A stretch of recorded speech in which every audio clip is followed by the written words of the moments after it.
Hi, I'm Kimberly Durflinger. I'm 29. I play the violin and I live in Victoria, British Columbia in Canada. And I grew up here in San Diego, California. To start violin in the first place, I used to dance ballet as like a little girl, like most little girls do. And then my mom was like, "Oh, let's go see the Nutcracker." And so as a little girl, instead of looking at the dancers and seeing their cool costumes and stuff, I was actually just looking into the pit and just so mesmerized by all the sounds. And I was like, "What is that instrument?" Because I was pointing at the violins. She's like, "Oh, that's a violin." And I was like, I need to do that. I need to play that. So I just kept bothering them until Christmas, and then finally I got my first violin under the Christmas tree. Probably the person that really changed the course of my life was the music director of the East County Youth Symphony in San Diego. So there's this Ukrainian lady who immigrated, and she started a completely free orchestra program, which is cool because most of the youth orchestras here you have to pay a bunch of money to be part of, but this one she wanted it to be free. So she just built it from the ground up, got a lot of community sponsors, and she basically had us all audition. I just started playing violin at the time, and she kind of told me that I had a lot of potential, and it was actually amazing because over time she gave me a lot of free violin lessons and kind of discovered I had a knack for it, I guess. And she super influential because she literally told me hey, you seem to really love this and put a lot of work in it compared to your peers. You can do this as a job, right? And I was like, wait, really? So she basically kind of kick-started everything. There was a day where she just she just told me I had something special in me, and she printed out a whole packet of scales and etudes, which were the requirements for getting into Juilliard. And this was I don't know, I was little, I was in middle school, and she's like, "You got to study these for the next few years and you're gonna go to music school."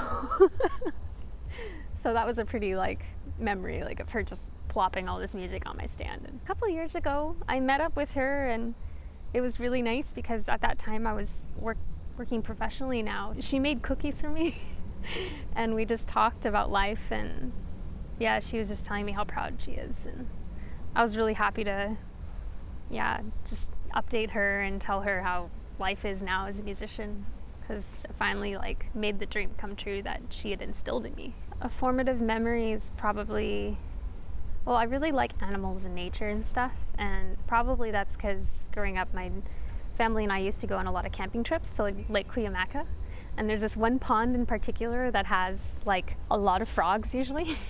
So we'd usually go there and I'd try to grab them. I think before I wanted to become a violinist, I would wanted to be a biologist because of those experiences. I think just being outdoorsy in general and not being afraid of nature is a good thing, because then it kind of makes you a little more explorative and feel comfortable in lots of different settings. Because I know there's some people who are very city people, and they don't like even getting dirt on their shoes or picking up stuff, and I think that kind of almost sterile lifestyle is kind of limiting in a sense. So I think it's good to expose kids and stuff to just the outdoors, and that you can do things with your hands. Oh man, I love my friends. I think they would describe me as very bubbly and a good listener and empathetic and generous, and just sunshine. I think that's what I've heard people describe me which is nice. I think I try to show people who I am, and I think the friendships that I've had and that have stuck around for years, even with the distance and stuff, I think it's because I've just tried to be as honest as I can about who I am, and if they don't like it, then we're not compatible friends. So I was here for growing up through high school. Then I went to undergrad at the Eastman School of Music in Rochester, New York for 4 years. Then after that I went to McGill University in Montreal, Canada, Quebec, And then I stayed there for a few years after, like, not exactly sure the exact amount, maybe 4-ish years, because I stayed there trying to gig around, and then also the pandemic hit, and I stayed there through the pandemic. And then I was trying to kind of find what I was going to do after that, because auditions and stuff shut down. So it was a tricky time. But then I won a job in Thunder Bay, Ontario, my first full-time orchestra job. So then I moved there for 2 years. And then I just won the Victoria Symphony job. So then I was there for 1 year. And now I'm here. I think home is where I feel satisfied in the work I'm doing. And home is also where I have time to decorate my apartment and just like put little things here and there to make it feel cozy. I feel like I've moved so much that I don't need a lot to be very happy. Like, I'm used to just putting everything in a suitcase and going. So yeah, just like little comforts here and there. Like literally as simple as like I have a tea stash and I have the few like clothes or like this stuffed animals I really love. I carry them with me. So things like that. Yeah, I can just set up wherever. I forgot to mention also I lived in Cambridge, Ontario for like 3 months before I moved to Thunder Bay, because I was thinking about trying life in Toronto for a bit. So that year I think I moved 3 times in 1 year. So sometimes, yeah, it can be nomadic.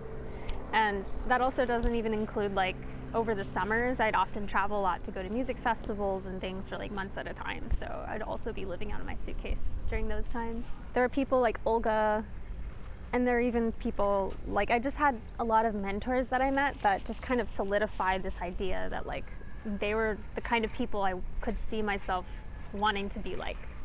So like another one is like Jing Yan in the San Diego Symphony. She's this like super beautiful, fashionable, like Chinese lady, super kind and smart. And I just saw her lifestyle and I was like, I want to be like that. Like, also I feel like a lot of musicians seem to be very like creative souls who just seem so happy in what they did. And like there was no regret at all for them in like what jobs they took. So for me, I felt like it was important to choose a job where I would never feel like I'm actually working. Like I know that's such a privilege to be able to say, but I knew that I would do whatever it took to get there to a point where I could have a job that just felt like fun and that was pleasurable to do. Because if you're going to be doing it for most of your life and most of the hours of your day, like you want to be happy. So I figured like no matter how hard it was, I was going to find a way to like do it. I always remind myself not to take it for granted, partially because I just keep reminding myself how hard it was to get to this point, but also because I've taken a lot of other jobs too that I don't like. So like, I don't know, there's just, I still feel so lucky to be doing what I'm doing like every single day, that even when it gets tough, or like if I have to learn a program in like no time flat, or if I feel like the pressure's up, I still feel really happy to be there. And just keep reminding myself that like the whole purpose of playing music is to make people happy and to like bring them joy, like entertainment. And that, I don't know, like it's a cool job to just make people happy. Being a teacher is also a very like community benefiting job. You know, your student comes in and they're challenged and they get to express themselves differently, especially if you're teaching them art. Like I like creating like a space for them that they can just put all their ideas on the table and like try different things. And I think they also feel a lot of accomplishment in themselves when they get something so simple right, like even just getting a little bit better on a scale or learning a new piece. And I just remember how happy like music lessons always made me, so I like to try to bring that to other people too. Another teacher I had in college, Andrew Wan, he's the Montreal concertmaster. I think at that time I was still very like trying to grow as like an adult, and I was not super confident in myself. But there are a few lessons where he would just, and he's a hard man to please because he has really high standards, But when he would just sit back with a smile and be like, you did it this week, you reached my expectations, or you've overcome even what I've expected, you worked hard, it would just make me feel so like happy and like I was getting closer to my goal. And again, I just think the whole like pursuit of human existence is like setting goals and reaching them, really. So no matter whether it's music, art, or becoming the best programmer in the world or whatever, as long as you're pushing yourself, I think you're just gonna find happiness. So anyway, that's a warm fuzzy memory I have like with a different teacher. So other musical influences, people I've heard play like Hilary Hahn or something. I just like how relatable she is. And she's like a famous violin soloist, and she has guinea pigs too. And she used to write this like travel blog that I read when I was younger, so I just thought she was super cool. I think I'm struggling with trying to reach like the next level. So I think the more you hone a craft, just the finer and finer details you need to look at. And it almost is like to grow even like 1% better now, it takes like hundreds of hours of more practice. Whereas like when you're a beginner, I feel like if you practice for a couple hours, you're gonna be like much better already. So now at this point, it just takes a lot more work just to improve a little bit. But every tiny bit of improvement is worth it. So I think now I'm just trying to like listen even more carefully and be even more specific and picky with what I'm trying to accomplish.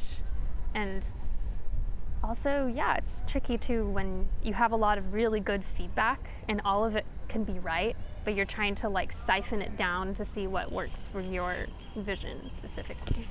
You're your own teacher, especially when you're out of school and you're a professional, so you have to be your harshest critic because you're the one who sets the standard for yourself now. There's nobody else setting it for you. And if, again, you want to improve, you have to be like, okay, let's push the bar further. I still want to make it into a top orchestra. I'm in a good orchestra now, but I want to get into like one of the best ones eventually. Probably self-confidence. I feel like a lot of people deal with that. And then also just the sense of like the fear of running out of time. If you're scared, that can stunt growth. And if you're stressed, you're not going to be able to think clearly either. It's hard to like push those aside in order to work the best. But at the same time, they feel like real fears, you know? I feel like everyone has those feelings like at this age. In your like late 20s, you're like, oh, I'm almost 30, like I should have accomplished all these things. But at the same time, it's like, I don't know, I should also be very grateful for where I am right now. So, and trust that I will be exactly where I need to be when the time is ready. I feel like everyone has these feelings of like, am I smart enough? Am I pretty enough? Am I doing enough? You know, am I productive enough? You know, is my plan good enough for the future? Like, I think everyone has those doubts. I think just trying to reaffirm those things and just be like, yes, everything's fine. I would say I've never doubted my choice to be a musician. Like, even through the pandemic when everything was shut down and the musicians weren't considered like essential workers and like nobody got paid, I just knew that it was who I wanted to be.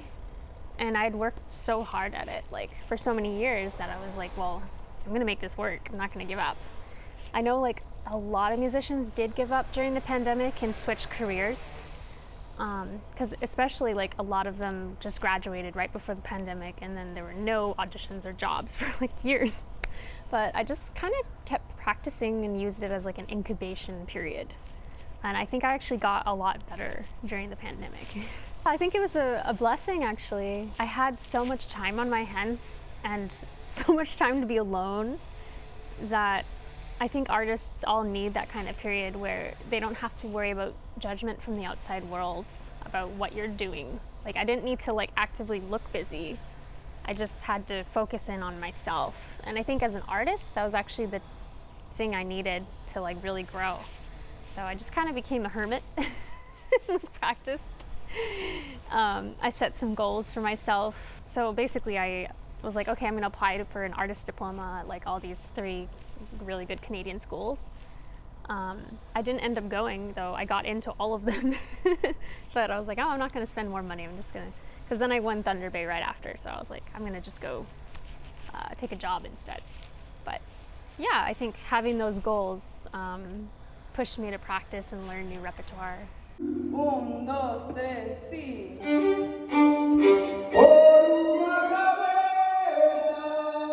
So my best friend in undergrad was named Ting, and she discovered tango when she went home to Iowa for the vacation. And she's like, this thing is so addicting, you need to try it with me. And I was like, okay. So we found like the University of Rochester Tango Club. And it was just so fun. Yeah, I got addicted and found a really good group of people, including like the teacher of that club was named Curtis. And he was about our age, like super young, really fun, nerdy dude. And he just like brought everybody together. So I think I just loved the community aspect of it. And I loved the music. And I also loved how like elegant and graceful I felt when I was doing it. I think I've always been intrigued by dance in general. I did try a ballroom dancing a little bit in high school, like just like a club. And we tried like a little bit of salsa, a little bit of swing, a little bit of waltz, like that kind of thing. And I liked that too. I also did tap dancing when I was younger, and obviously ballet. And then I think just having a classical music background, specifically violin, also really influenced that too. So it just kind of melded together, and tango was really cool, and I just thought it looked really sexy too. I think part of it is that it's a formal, like intimate dance. Knowing a little more about it now, the embrace is very special. It's like you're giving someone a big hug. And it's different than other dances because it's just more intimate and heartfelt, it feels. As far as the music, I feel the music reflects the dance really well. It gets very romantic. It can be slower, but also fast. It depends. But overall, it just feels like something very real and deep compared to maybe some other dances. I think I'm a very passionate person, and we'll just kind of try things and leap into things and not really be timid or afraid. Perhaps that comes from doing my career choice in general, or just being an artist, being like very expressive with my emotions. But I don't know, I feel like tango is pretty cool about that too. You're just very like, you know, you can be very expressive. I'd say yeah, I've made a lot of bad decisions because of it. But I also wouldn't regret it because I feel like I'm living life to the fullest. It's cool how there's so many like emotions and things that can happen, but it's still like held within, and that almost makes it stronger in a way than when it's just like, you know. So there's something really like alluring about it. Oh goodness, I mean it relates to my challenge in general, is confidence. I think, you know, being a relatively newish dancer, I still need to just trust myself more and also have the confidence specifically to like hold my own ground and not let myself just be thrown around a bit. So I think that relates to tango too. I started in Rochester, and then when I moved to Montreal, I took lessons there and thought that was super cool. And then I stopped for like 7 years for personal reasons, unfortunately. But I think rediscovering it now in San Diego has been like a breath of fresh air and just so like freeing, and like rekindling my love for it and confidence in general. So, and everyone has been incredibly kind and sweet and made new friends like you. So yeah, it's been great. Well, definitely my friend Curtis, who started the whole crew in Rochester. I'd say obviously like my OG Rochester crowd in general, like Amalia and Steven and Alexander. They're all really good people. And Mary too. April. And then in Montreal, there's a really good teacher named Manuel. And then my current boyfriend, Aurelian, I met over there. And obviously here, like meeting you guys. It's been really special. It's the crew, the creme de la creme. So there's Kang, obviously, and there's Jorge, Mitzi, Ulysses, and then even just all the really nice people in the community, like Jeff and John, and like the other Chris is fun to dance with too. And there's like, I don't know, just a bunch of people that I can recognize their face. I don't remember their name yet, but yes. Hi, my name is Mitzi Kane, and I'm a tango teacher from Kimberly this summer. She's a wonderful person. She's really a professional and also so kind. So I love to spend this Wednesday with her, learning from her, and I'm so happy to meet her. Oh, his dancing is really changed since I met her because she's super strong and put a lot of attention and know about his body. So I see them like really kind, like the movements more soft and more confident about herself. So I love that, and I'm really happy to be part of just Tango. Hola, mi nombre es Ulises Romero. A Kimberly la conocí porque asistió a nuestra clase grupal en Mission Valley, en San Diego. Su baile ha evolucionado porque ha aprendido cosas técnicas, así como también ha entendido más cuestiones de conexión en pareja. Hello, my name is Jorge Cardenas, and I'm here to say thank you to Kimberly for her progression, her evolve in tango. It has improved tremendously with a couple of months actually. We met May 30th, I believe, on a Tuesday. I'm happy to have meet her during her journey of dancing tango. I wish her the best. Just keep learning, you know. Observe, learn from others. Kimberly, keep doing what you like, what you love. I'm so sad. I'm actually so sad. I want her to stay here in San Diego, but I understand that he has another life with other friends in Canada. So I'm just so happy to meet her, and I hope to see her soon here in San Diego or in Canada.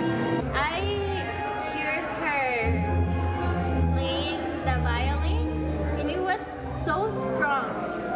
So I think that's part of the personality. My only advice is don't lose that other part of yourself that is so strong, like your soul, it feels so strong. Even if you're a pretty lady and you're so beautiful and kindness and everything, you have that part that is also so strong. So don't lose that in your daily life, even outside the artisan or the musician. Never lose that, because there is something that is part of you and it will help you to improve everything. So maybe that's the advice. Palabras para Kimberly sería que siga bailando, que no deje de practicar y disfrutar, que es lo más importante, y así como también seguir estudiando, tomando clases. El tango es para vivirlo en muchos lados, en muchos lugares, donde quiera que estés, que siga bailando. Y le deseamos lo mejor y esperamos su pronto regreso, porque la vamos a extrañar en el grupo de la creme de la creme. Hey Kimberly, how you doing? It's Kavika. You know, I was so happy when I met you. I believe it was around 2 months ago. You just arrived and you came to Practica. It was a pleasure. You're sweet from the moment I met you. So nice, beautiful smile, very friendly. Throughout the last 2 months, I've seen you like integrate in the San Diego tango community. Honestly, everybody really enjoys you. You have such a kind spirit, a warm heart, a bright smile. As you know, we always dance And when we practice, what do we keep talking about? The abrazo and your beautiful cross. So, you know, you're ready at Tanguera. You're an incredible musician. You already have all the elements in this thing that we call the tango life. So there's no doubt that you just keep dancing with a bunch of different leaders as well. And enjoy the journey. We cannot wait till you come back and visit us again in San Diego. Really appreciate you, and thank you so much. Take care. Hello, my name is Eduardo Santana. I want to say that this summer has been special. Summers tend to be like that because they kind of bring new people into the community. But the fact that you, Kimberly, have come to San Diego and to our community has been very special, because you do have a number of different gifts that are rare. The gift of beauty, the gift of humor, the gift of generosity, and the gift of a capacity of sharing all these different gifts with us. I knew about you before I actually met you, because a couple of good friends, Jorge and also Can, were talking about how excited they were about you being here. And then when I finally was able to meet you, I was very well impressed about the lightness with which you carry yourself, which has been, again, another gift for us. It is always sad once the summer finishes and people move away, but I think that you have made a very, very strong impression in all of us, and we're looking forward to your return here to San Diego. Thank you. Let's see, 1 year, either I'll still be in Victoria and absolutely loving it, or I'll have won a bigger job, who knows? And definitely by 5 years, I hope I'm in a place that I want to be for like long term. And whether that be different city, new job, or even married, who knows? And because, yeah, eventually I want a family and stuff, so. And I just want to feel like even more settled in myself and like proud of who I am in 5 years. It always goes down to confidence, yeah. I think, obviously, you know, one just has to keep doing the work. Like, I have to keep working hard, but I think I also have to believe in the work that I do. And hopefully a combination of that and some good luck, and then I'll be where I want to be. I hope I've made a lot of really good friends and that they are very happy, and that I've been a good friend to them, and that I've affected people's lives in a positive way. I hope I've played lots of music and lots of concerts around the world. And hopefully I've taught a lot of students too, because I think that's a great way to leave your legacy. I think a lot of the playing traditions are great, and that's why classical music is so beautiful and kept to such a high standard. It's the things, the little micro things that we learn to like play the composer the way it was intended. So that's something I want to pass on. Something I wish that would change is perhaps some of the gatekeeping when it comes to jobs and auditions, and also even people of minority, like, or students with less income having access to instruments, to quality lessons and stuff. Because there are plenty of talented individuals that just aren't born with a family that has enough to support classical music education, because it's super expensive. And a lot of the really successful musicians come from super rich families that can just buy like crazy instruments and lessons. So that is something I would like to be able to do in the future, is make lessons and stuff more affordable. Well, with any hardship, it always comes with a silver lining, which is increased belief in yourself and your capabilities. So whenever something bad happens, and if you're able to get up and get through it, I think you just have a lot more confidence and wisdom going forward. So I think another thing I've also realized is that it's okay to lean on your friends and your support system. I feel like a lot of people, we tend, especially introverts like me, we tend to just try to deal with our problems ourselves, but the more we reach out to people, the more you realize, like, yeah, their perspective is super valuable, and also people will be there for you more than you expect them to. And it's okay to like lean on people when you really need to. So, and actually it can bring you closer when you do. So that's something I think I've learned. My favorite color used to be red, and it's a very like strong, powerful color. I think pink is a kind of like more diluted form. And I think I've learned to embrace my girliness over the years. I used to be more of a tomboy when I was younger, so I think that's why I like red. But now I'm like, you know what? It's okay to be like a girl. I can still be taken seriously. I can still be thought of as smart and strong, even as a girl. And I think by liking pink and just like showing who I am through things I like and my fashion and stuff, I think it kind of helps me connect to other women a bit better too, that way. One of the hobbies I really got into was shiny hunting in Pokemon. So there's like a 1 in 2,000 something chance of getting a shiny Pokemon if you're hatching like eggs, for example. But if you use the Mosita method, which is breeding 2 Pokemon from 2 different countries, and the shiny charm, which you get by completing the Pokédex of any game, you get a 1 in 493 chance, or something like that. So anyway, I loved breeding shiny Pokemon and like speccing them competitively and just like battling online. So that's something about me. Yeah, it's very like nerdy. It's been fun being friends with you, Kay. Thank you for all the fun times and for the interviews and yeah, all the tango. So I look forward to more tangoing.